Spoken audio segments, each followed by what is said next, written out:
a nasty divorce, Harry Macklowe, a real estate developer, hung photographs of himself and his bride on the sides of a Midtown Manhattan building. Get New York Today in your inbox. They measure 24 feet wide and 42 feet high, which makes them taller than a telephone pole but 3 feet shorter than the letters in the Hollywood sign. The two photographs, according to the recently divorced and newly remarried man who had them installed last week on one of the tallest residential buildings in the Western Hemisphere, are a proclamation of love. That man is the real estate developer Harry Macklowe, who is pictured in one of the photographs and was married for the second time on Thursday after a contentious 14-week divorce trial. His new wife, the woman in the other photograph, is Patricia Landau, the president of the French Friends of the Israel Museum.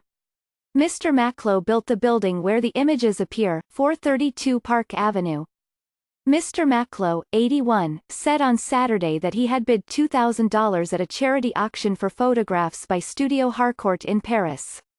He loved the results. "My wife looks gorgeous, and I love the picture of me," he said on Saturday, and began thinking about ways to show them off. "Since I wasn't getting married during the summer in the Hamptons," he said, "I wasn't able to hire an airplane with a banner to go up and down the shoreline. I thought, I own a building. Why don't I just hang a banner from my own building?"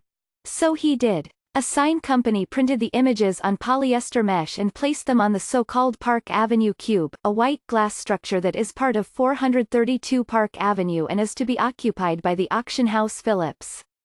The images look out from the northwest corner of Park Avenue and East 56th Street. It did not take long for the tabloids to notice. Macklowe puts new wife's pic on Park Avenue building where ex-Nick stapped. The New York Post wrote, X was a reference to Mr. Macklowe's first wife, Linda. They were married for more than 50 years before a public breakup in 2016 that preceded the divorce trial. It ended in December when Justice Laura Drager of State Supreme Court in Manhattan ordered their $2 billion fortune divided.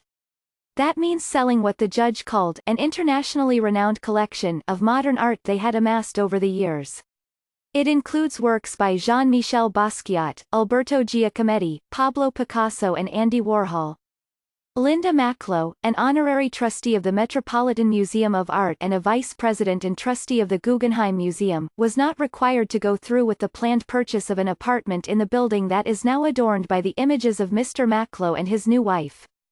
The first Ms. Macklowe had had a contract to buy the apartment on the 78th floor of 432 Park Avenue, but another court had permitted her to exit the deal, according to the judge in the divorce settlement. The divorce court awarded Linda Macklowe the couple's condominium in the Plaza Hotel, created by joining 7 apartments they bought in 2007 and valued by the court at $72 million, but gave Mr. Macklowe a $36 million credit on it. Mr. Macklowe said on Saturday that some of his male friends had told him their wives now wanted the big picture treatment. He said some of his female friends had said the same thing. "I got an email from a neighbor across the street who said, 'I want my husband to do this for me for Valentine's Day,'" he said.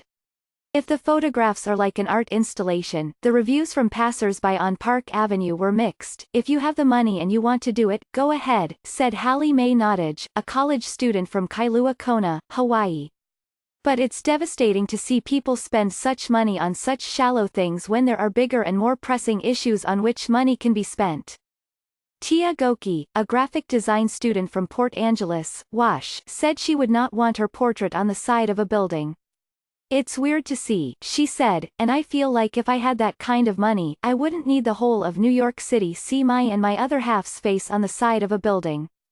That's a private thing. I wouldn't need the whole city to know of my wedding." Alan Gross of the Bronx was unimpressed. "He could have done something much better," he said, "something that would attract people's attention." "That's not going to do it," he said, looking up at the two photographs and apparently concluding that they were too discreet, but Eric Torres, who delivers groceries for FreshDirect, said he would do the same thing if he had the money, and a wife. "Is it pointless?" he asked. "It's 50-50 on that one. The simple fact is, if the marriage doesn't work out, he just wasted a lot of money. The newlyweds' love may be everlasting, but the photographs will not be." Mr. Macklowe said he had not decided how long the images would adorn the building.